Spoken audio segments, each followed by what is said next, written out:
Paul, tout le monde parle de la 5G, mais concrètement, qu'apporte-t-elle de plus que la 4G? La réalité, c'est que tous les 2-3 ans, on nous apporte des nouvelles normes. Alors après la 4G, la 5G, il y aura aussi la 6G. Et à chaque fois, on nous amène la même chose, c'est-à-dire plus de vitesse, plus de débit, plus de couverture. Alors pour être un petit peu plus précis par rapport à ça, globalement, le saut de vitesse en termes de débit, c'est à peu près théoriquement une accélération de l'ordre de 30 fois plus rapide. Ça, c'est en théorie dans les labos. Ce qui est quand même considérable. Alors c'est considérable, mais c'est théorique, parce que à chaque fois que la technologie se met en place, en réalité, on va être sans doute vers une accélération de l'ordre de 5-6 fois, voire 10 fois, ce qui est beaucoup. Qu'est-ce que ça veut dire? Ça veut dire qu'en fait, la capacité qu'on aura à recevoir des données et à émettre des données sera de l'ordre de 10 fois plus rapide, ce qui est considérable. Premier point. Deuxième point, ce qu'on appelle la latence. C'est-à-dire que vous avez la capacité à vous connecter au réseau plus vite. Et donc, quand vous allez pouvoir accéder au téléchargement de contenu, vous allez avoir une vitesse de téléchargement, d'exécution du logiciel qui va être plus rapide.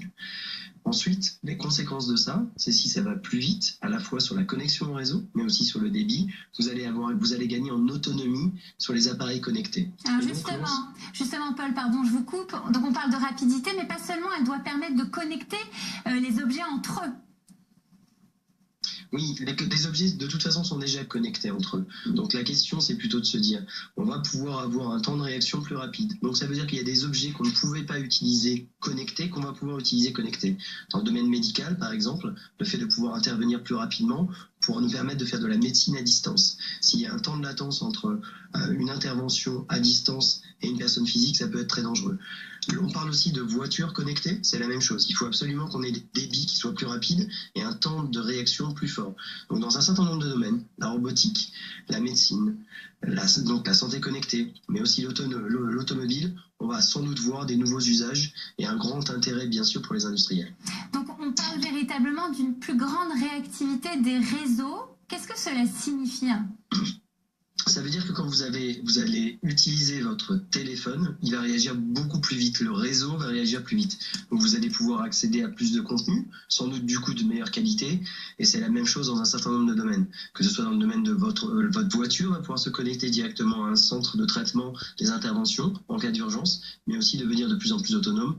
Même chose aussi, comme on mentionnait, dans le domaine industriel ou dans le domaine médical. Donc cette vitesse, elle est liée à l'ensemble des acteurs de la chaîne. Le réseau est plus rapide, les téléphones seront plus rapides, et le contenu qu'on pourra télécharger sera beaucoup plus rapide.